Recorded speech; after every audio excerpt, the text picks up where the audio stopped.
Die liberale Demokratie ist eine super Sache. Wir können frei und geheim wählen, uns auf den Rechtsstaat verlassen, haben individuelle Freiheiten und Menschenrechte.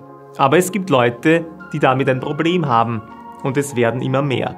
Die Frage ist, wie können wir die liberale Demokratie verteidigen, ohne dass wir selbst antidemokratisch werden? Genau damit beschäftige ich mich in meiner Arbeit an der WU.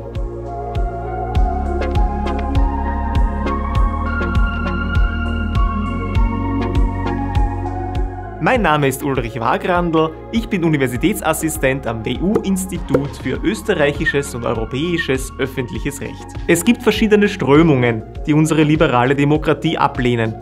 Die üblichen Verdächtigen wie Nationalsozialismus, Kommunismus, aber auch neue wie den Islamismus. Und dann gibt es die Vertreter der illiberalen Demokratie. Die sind zwar für Wahlen, haben aber ein Problem mit individuellen Freiheiten und unabhängigen Institutionen. Wie können wir mit solchen Leuten in unserer Demokratie umgehen? Eine Möglichkeit ist, dass wir sie einfach tolerieren. Das heißt aber nicht, dass wir sie super finden müssen. Das Wort Toleranz kommt vom lateinischen tolerare und heißt ertragen oder erdulden. Wir lehnen es also ab, halten es aber gerade noch aus. Man kann argumentieren, wenn die Feinde der Meinungsfreiheit ihre Meinung frei äußern können, dann tun sie es wenigstens offen und sind Teil des demokratischen Diskurses. So ähnlich hat es auch Hans Kelsen gesehen, der Vater der österreichischen Bundesverfassung. Wer für die Demokratie ist, darf sich nicht in den verhängnisvollen Widerspruch verstricken lassen und zur Diktatur greifen, um die Demokratie zu retten. Man muss seiner Fahne treu bleiben, auch wenn das Schiff sinkt. Es gibt aber auch Leute, denen das nicht genug ist. Einer von ihnen war der Philosoph Karl Popper. Er hat den Begriff Toleranzparadoxon geprägt. Er meinte damit, dass wir Intoleranz auf keinen Fall tolerieren dürfen, weil sonst die Toleranz irgendwann verschwindet. Einer, der das so ähnlich gesehen hat, war Karl Löwenstein. Er war ein deutscher Verfassungsjurist und hatte in den 30er Jahren miterlebt, wie die Nazis die liberale Demokratie mit demokratischen Mitteln abgeschafft haben.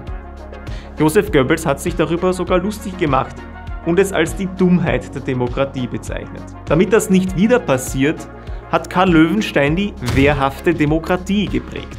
Das heißt, die liberale Demokratie muss ihren Feinden manchmal genau diese demokratischen Mittel wegnehmen und Feuer mit Feuer bekämpfen. Nach dem Zweiten Weltkrieg hat man gesagt, nie wieder.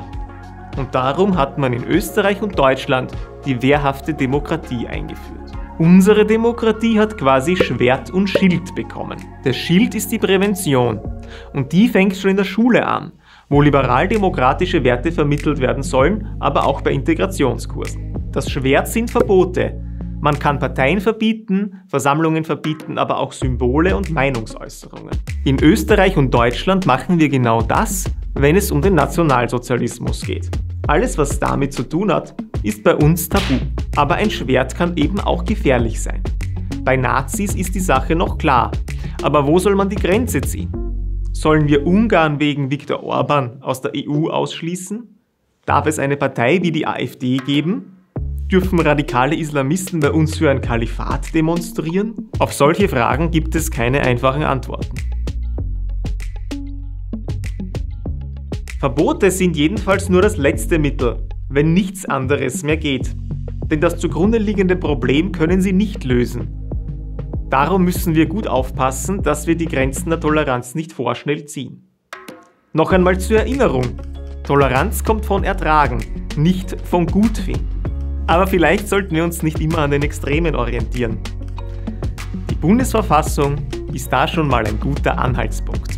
Wenn wir antidemokratische Kräfte bekämpfen wollen, müssen wir vielleicht einfach das bessere Angebot machen und zeigen, warum es so toll ist, in einer Demokratie mit liberalen Werten und so einer schönen Verfassung zu leben.